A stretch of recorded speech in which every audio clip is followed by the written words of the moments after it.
ಸಾರಿಗೆ ಸಂಸ್ಥೆಯನ್ನು ನೀಡಲೇಬೇಕು.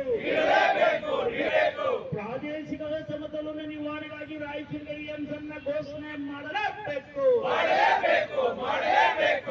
ಯಾತರೆಯನ್ನು ಸುಂದರ ಗಾಳಿ ಯಾತರೆಯನ್ನು ಸಾವಿರಾರು ದಿನಗಳ ಆತರೆಯನ್ನು ವರ್ಷಗಳ ಆತರೆಯನ್ನು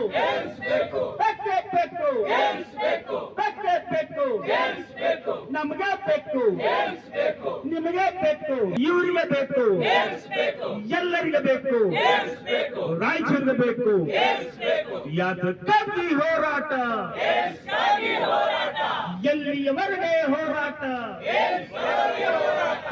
ರಾಯಚೂರಿಗೆ ಏಮ್ಸ್ ಆರೋಗ್ಯ ಸಂಸ್ಥೆಯನ್ನು ಕೊಡಲೇಬೇಕು. ಪ್ರಾದೇಶಿಕ ಸಮತೋಲನ ನಿವಾರಣೆಗಾಗಿ ರಾಯಚೂರಿಗೆ ಏಮ್ಸ್ ಅನ್ನು ಘೋಷಣೆ ಮಾಡಲೇಬೇಕು.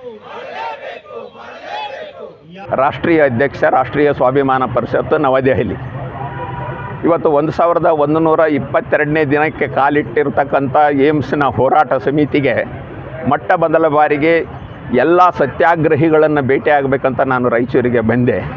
ಈ ಅಪೇಕ್ಷೆನೂ ನನಗಿತ್ತು.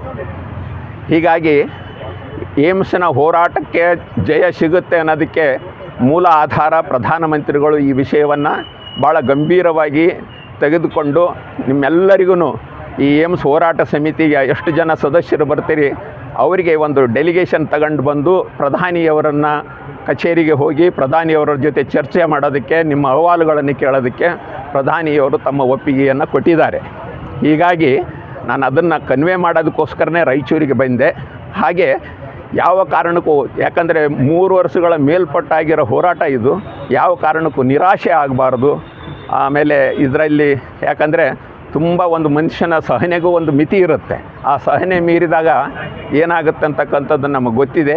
ಇಲ್ಲಿವರೆಗೂ ಕೂಡ ಶಾಂತ ರೀತಿಯಿಂದ 3 ವರ್ಷಗಳ ಕಾಲ ತಾವು ಈ ಚಳವಳಿಯನ್ನು ಮುನ್ನಡೆಸಿದ್ದೀರಿ. ನಿಮ್ಮೆಲ್ಲರಿಗೂ ನಾನು ನಮಸ್ಕರಿಸ್ತೇನೆ. ನಿಮ್ಮೆಲ್ಲರಿಗ ಪಾದಗಳಿಗೆ ನಮಸ್ಕಾರ ಮಾಡಿ ನಾನು ಕೇಳ್ಕೊಳ್ಳೋದೇನೆಂದರೆ, ಯಾವ ಕಾರಣಕ್ಕೂ ನಿರಾಶರಾಗಬೇಡಿ. ಈ ಹೋರಾಟ ಯಶಸ್ವಿ ಆಗುತ್ತೆ. ಏಮ್ಸ್ ರಾಯಚೂರು ಪಡೆದೇ ತೀರುತ್ತೆ ಎಂಬ ಭರವಸೆಯೊಡನೆ ನಿಮ್ಮೆಲ್ಲರ ಆಶೀರ್ವಾದ ಕೋರ್ತಾ, ನನಗೂ ಕೆಲಸ ಮಾಡ್ತಕ್ಕಂಥ ಸಾಮರ್ಥ್ಯ ನೀವೆಲ್ಲರೂ ತುಂಬಿ ದೆಹಲಿಯಲ್ಲಿ ಒಬ್ಬ ಪ್ರತಿನಿಧಿಯಾಗಿ ನಾನು ಖಂಡಿತ ಈ ಕೆಲಸ ಮಾಡ್ತೀನಿ ಅಂತೇಳಿ ತಮಗೆ ಭರವಸೆ ನೀಡ್ತೇನೆ.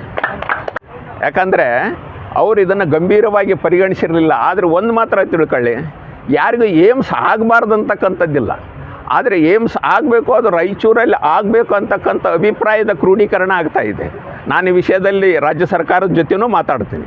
ನನಗೆ ದಿನೇಶ್ ಗುಂಡೂರಾಯರು ನಾಳೆ ನಾಡು ನನ್ನ ಹತ್ರ ವ್ಯಕ್ತಿಗತವಾಗಿ ಬೇರೆ ವಿಷಯಕ್ಕೆ ಬರ್ತಿದ್ದಾರೆ. ಆ ವಿಷಯದಲ್ಲಿ ದಿನೇಶ್ಗೂ ಮಾತಾಡ್ತೀನಿ, ಉಪಮುಖ್ಯಮಂತ್ರಿಗಳ ಕಾರ್ಯದರ್ಶಿಗೂ ಮಾತಾಡ್ತೀನಿ. ಹೀಗಾಗಿ ರಾಜ್ಯ ಸರ್ಕಾರದ್ದು ಕೆಲಸ ಇದೆ, ನಾನಿಲ್ಲನಲ್ಲ. ಅವ್ರನ್ನೂ ಕೂಡ ಇದರಲ್ಲಿ ತರ್ತಕ್ಕಂಥದ್ದು, ಯಾಕಂದರೆ ಎಲ್ಲರೂ ಕೈ ಹಾಕಿದಾಗನೇ ಇದು ಯಶಸ್ವಿ ಆಗ್ತಕ್ಕಂಥದ್ದು.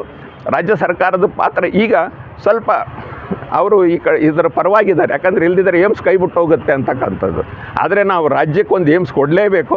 ಅದು ಖಂಡಿತ ರಾಯಚೂರಿಗೆ ಆಗುತ್ತೆ. ಯಾಕಂದರೆ 28 ಸಂಸತ್ತರಲ್ಲಿ 26 ಜನ ಇದಕ್ಕೆ ಪರವಾಗಿ ಕೊಟ್ಟಿದ್ದಾರೆ. ಹೀಗಾಗಿ ನಾನು ಸ್ವಲ್ಪ ರಾಜ್ಯ ಸರ್ಕಾರದಲ್ಲಿ ಮಾತಾಡ್ತೀನಿ ಅಂತ ಹೇಳ್ತೀನಿ.